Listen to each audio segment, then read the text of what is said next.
Whoa! Look at that! This is big. There's a big fish. Oh my God! You know, at one time or another over all these years on this show, I think it's fair to say that we've shared pretty much just about everything there is to see within the world of fishing. Babe, you better get that fish in quick because that big ship's coming after us. Entertainment. Look what's behind me. Where-tos that tell complete stories of exciting adventures from all around the world. Features to promote conservation, mentoring, anything I could think of to produce a show that always offers something for everyone. So I'm going off of the edge down here in a flat out in front of the reef, and that's where we're catching the fish. But above all, my goal has been to really focus on hardcore education. After all, there's so much to learn about fishing, and I've taken the role of teaching very seriously. Largemouth bass are so fun. Well, today I'd simply like to share 3 very different patterns that are easy techniques for catching 3 of the fish species that many of you go after quite a lot: smallmouth, largemouth, and walleye. Oh, yes!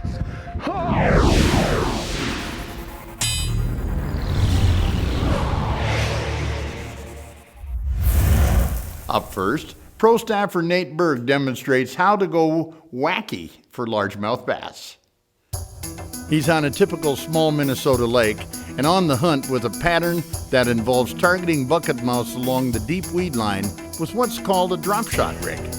First, with a Palomar knot, he's tied a ball-bearing swivel onto the end of his line, leaving about a 1.5 foot tag for placing a drop weight.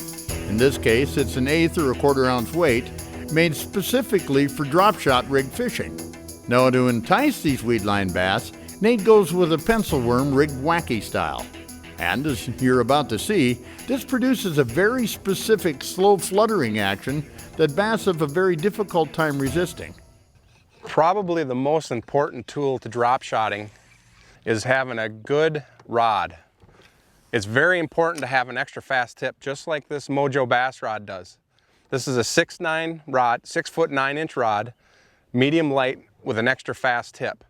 That extra fast tip really allows you to dance that lure. It just dances on the tip. A very, very light tip on the Mojo Bass rod. This is a drop shotting rod. It's specifically made for drop shotting. Holy cow, there's one there already. That thing just hit the water and it's falling down along the weed edge. But as you can see, this Mojo rod does have a light tip, but it's got a great backbone. There he is. Drop shotting is such a versatile technique, and there's so many different ways you can do it. I gotta grab the net. The beauty of the drop shot rig is that it can be pitched up and worked down the weed line or any type of drop off, trolled along the deep weed edge, or vertically fished if bass are found in even deeper water. I clicked the spool over and she was there. Made one of them long casts, and right in the top lip. Largemouth bass are so fun. And Minnesota is such a hidden secret when it comes to largemouth. There are so many lakes that can produce largemouth like this and bigger all over the state. Let's let her go. I've been going around and around this little point here. There's an underwater point that jets out from the reeds, and there's a lot of bass on them. You can see them. Ooh man, there's one right below us. There's one right below us. And this is probably the coolest thing about the wacky worm and the drop shot.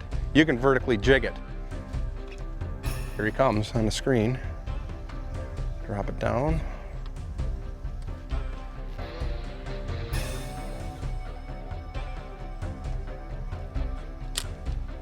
All right. And basically all I'm gonna do, get her all the way down to the bottom, and I'm just gonna pop it and then drop it back down. Pop it and drop it back down. And that's where the iPilot comes in handy, because now I can steer us back over the top of them. Oh, there's more fish out here. Just a matter of getting them to bite. Oh, look at them chew. Look at them chew. Got him. Vertically drigging the drop shot. Gonna jump for us? Come on. 20 feet of water and he comes up out of the water Oh, look at her dig. Largemouth are fun.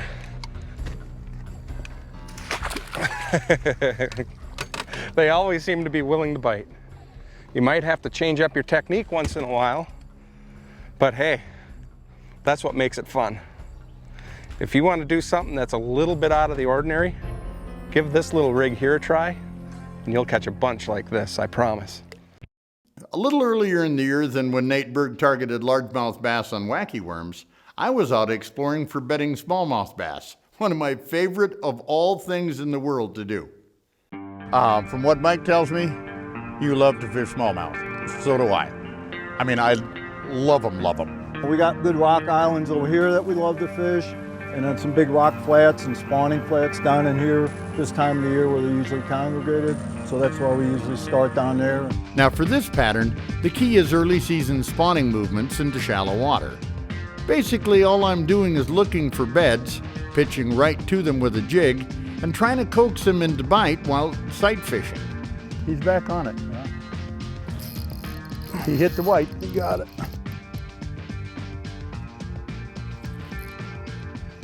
Tell me when you're ready, fish. Oh boy! Double header. Ooh, there's a couple. Woo! Nice jump, girl. Or boy, I should say. Come on, buddy. First smallmouth of the year for me, okay? Is it really? So I'm just gonna savor him for a while. Good for you. Good fun fish. This is a pretty nice one. Thank you, sir. That was a nice bite. Bloom, he says. Well, let's keep on cruising, hey? That's kind of the pattern we've been doing, babe, is just cruising and looking for them fresh beds and looking for the sitting fish. Came up here about 7 years ago when my brother first had plans on opening up a resort up here. That's a bed for a big female. This is a nice male that's here. The first trip we made up 7 years ago was just like fishing in smallmouth paradise. Go. Got him? Yep, that's what we're here for. Look at the one next to her. Throw out there, babe. There's a 4-pounder right next to that one. I couldn't believe the numbers and the size of the fish that we were catching. Just unbelievable numbers of 4, 5, 6-pound fish in that. So you're a St. Croix man too, huh? Yes, I am. I really like those rods. Yeah, I couldn't agree with you more. The 6'3" extra fast taper, I love the extra backbone, but it's light enough if you want to throw a 16-ounce jig head, not a problem. Exactly.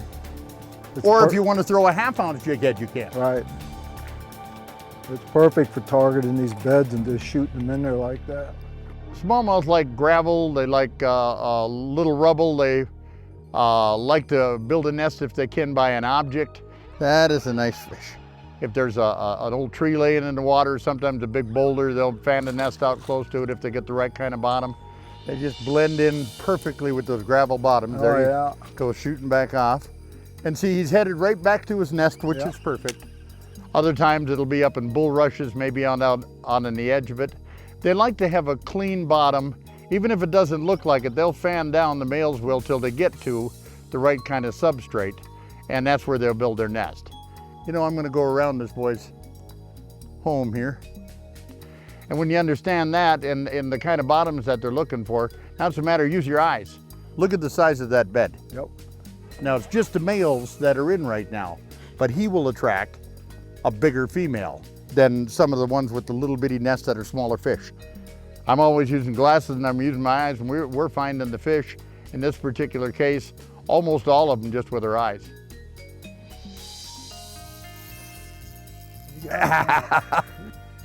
We'll probably put the net on this one. It's a nice male. We just got him going on 2 baits, on grubs and on a new little bait, which I just learned about last year, called a sweet beaver. He just couldn't resist the sweet beaver. It's a real good flipping bait. Good flipping bait, but boy, smallmouth love it. We were using various shades of greens. They make a lot of different colors, and there was some of the like traditional motor oil colors with different colors of flecks in them. And That's a nice fish. I wonder if we shouldn't take a photo with you, buddy. That was a matter of just junking to him. Pretty fish. Yeah, Pretty fish. nice fish. Yep. We happened to hit it really, really good. This is a good one. This is a netter. Every spot that looks like it should have smallmouth has smallmouth. To me, the best part of a smallmouth is their attitude. They'd be good Golden Glove boxers. Fact of the matter is, we hit the weather right for a change, and then the fishing's easy. God, I love this. I love this season of the year when spring is going into summer and everything comes alive on the lakes. People ask us all the time, why do we drive 700 miles to Minnesota to fish for smallmouth? I said, you gotta be here to understand it. Sentiment back at home is like, we've got smallmouth back in Missouri, why are you driving up to Minnesota to catch them in that? A good one? There's no such thing as a bad one when it comes to a smallmouth, you know what I mean? Just the quality and the amount of fish that you can catch up here. They're just a blast to catch.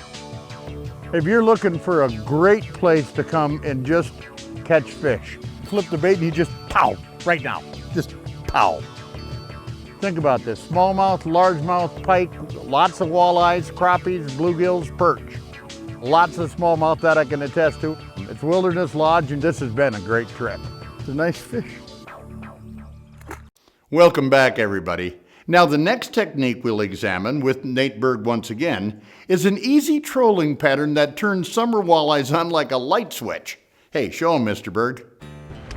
Wind-blown bay of the lake.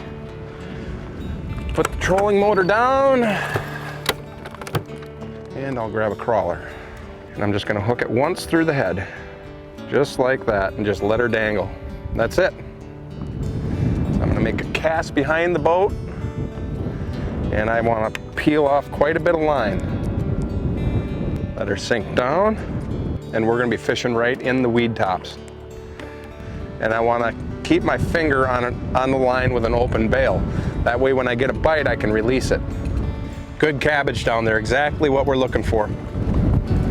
So what you want to do is you just want to dance the jig and let it fall. Dance the jig and let it fall. So just imagine dancing it up above the weeds and then letting it fall through. And as it falls, then you jig it again and dance it up and let it fall again. That's basically all you're doing. Oh, did you see that? We're gonna let them take line. Okay, and oh yeah, there it is. Got him. Down in the weeds. Oh yeah, come on out of there, fish. Oh yeah. I love it. That was such a typical hit. Sitting there and there was a weed and I tick, and he went wham! As soon as I popped it off the weed, he nailed it. There she is. Oh, it's a nice one. Nice walleye. Oh, net time. Yeah. Wind is picking up and so is the fishing. What a gorgeous, gorgeous walleye. As we're moving down the brake line here, the key speed is 0.8 miles an hour, so 0.8 of a mile an hour. And what I'm using for a jig head is an 1/8 ounce. Now you could slow down and use a 1/16 of an ounce. I've never been able to really dance a 1/4 ounce because it seems to be a little too heavy. I have both Garmins on right now. That way, as I'm getting pushed by the wind, I can see how close I am getting to the very dense weeds. So as you can see on the upper Garmin, I'm getting too close to the weeds, so I'm gonna push out a little bit. I wanna be just off the edge and just ticking the weeds. Right now I'm hitting weeds, and I'm just gonna snap it. And there's more weeds, and I'm gonna snap it. And then dance, and dance. There's a bite. Ooh, look at him go. Let it eat it. Got a full crawler there. Oh yeah. Oh my. Oh my. This is a big fish. She's going under the boat. She's going under the boat. That motor up.